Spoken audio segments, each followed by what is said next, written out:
Some churches will tell you that praying from bed is disrespectful to God. What if the Bible tells a different story? If you have ever felt guilty for whispering to the Lord from under the covers, this video gives you permission and proof. In 2 Kings 20, we read about Hezekiah, a king sick and afraid, who turned his face to the wall and spoke to the Lord. The promise here is simple. God hears sincerity, not performance. I know how heavy that guilt can feel when your body is weak and your conscience is loud. Stay with me and I will show biblical examples, practical ways to pray from bed, and why your posture is not the point, but the heart is. The night was cool, and the palace corridor smelled faintly of oil and cedar. Hezekiah lay wrapped in linen, the sheet rough against his skin, the lamp casting a slow orange circle on the ceiling. He called for Isaiah. Hezekiah says, "I am sick, I am at the point of death." Isaiah answers, "Set your house in order, for you shall die and not live." Hezekiah whispers, "Please remember me before the Lord." Isaiah replies, "I will go and speak. Wait here." The king turns his face to the wall and prays in a voice so small it seems to blend with the hush of the room. Then the word comes back through Isaiah, "Go and tell Hezekiah that I have heard your prayer." The scene is tactile, the linen, the cool air on his forehead, the metallic clink of the door latch. This exchange shows that God interrupted a legal pronouncement to respond to a prayer from a bed. That is in 2 Kings 20, and it changes how we read rules about posture.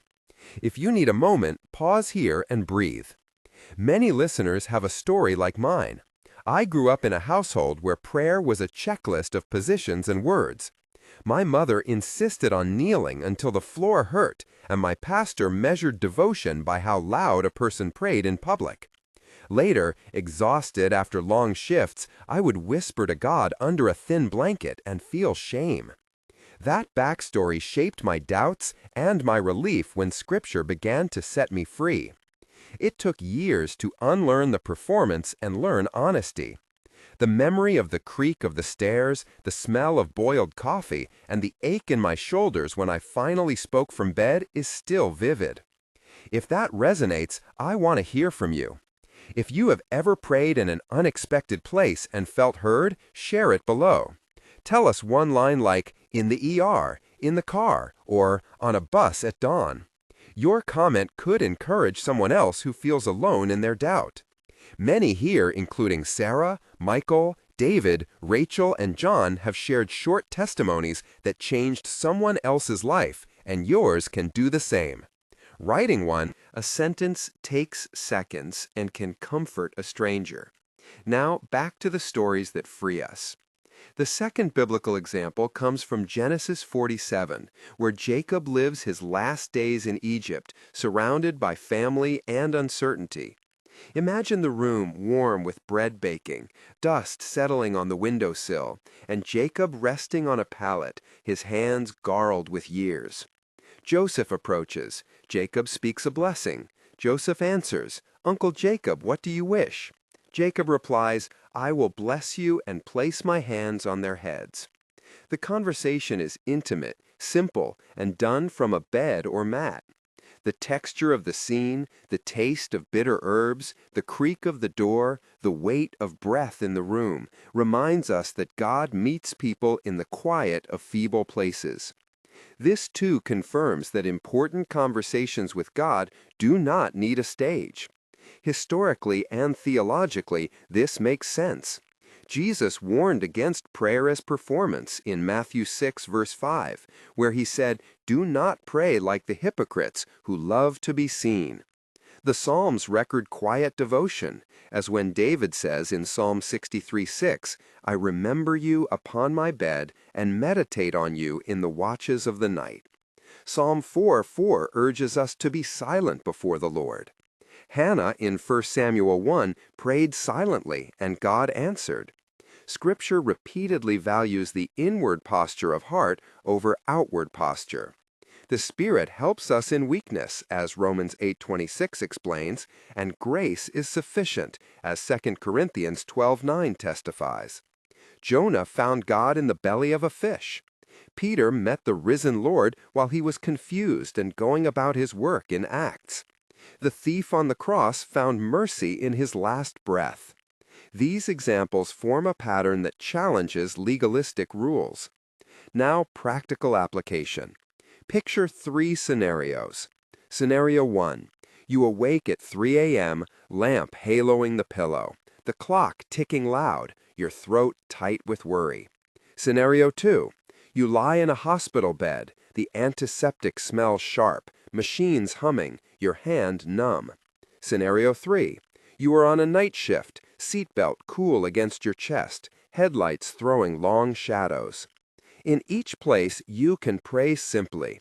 Here is a short dialogue between you and a friend to model what a bedside prayer can be like. Friend Mary says, "Do you ever feel ashamed to pray in bed?" You answer, "Yes, I grew up thinking prayer had to look a certain way." Mary replies, "What do you say then?" You say, "I say, Lord, help me breathe, hold me, forgive me." Mary replies, "That is honest." You say, "And sometimes I add thank you." Mary replies, "That will do." This exchange has 5 turns and shows how short, raw sentences connect to God. Sensory anchors help: the soft thread of the pillow, the bitter taste of fear, the warmth of a blanket. Invite into practice 2 steps. First, speak 1 honest sentence right now where you are. Second, add 1 phrase of Scripture, like 1 Thessalonians 5:17, pray without ceasing, or Psalm 63:6. If you are shaky, whisper Romans 8:26 and let the Spirit translate. A moment of tension comes when fear feels louder than faith. You might be tempted to believe that form is faith. That squeeze in your chest, the cold sweat on your hands, the ache under your ribs is real. Breathe and remember Hezekiah and Jacob. The promise remains. God hears the honest heart. In times of weakness, call on the Lord even from bed and expect response. Testimonies from our community with names like Peter, Mary, John, Rachel, and David show healings, peace, and restored intimacy with God after prayers spoken from unlikely places. Doctrinally, we stand on grace and the accessibility of God. The Lord does not check posture. He checks pulse of the heart.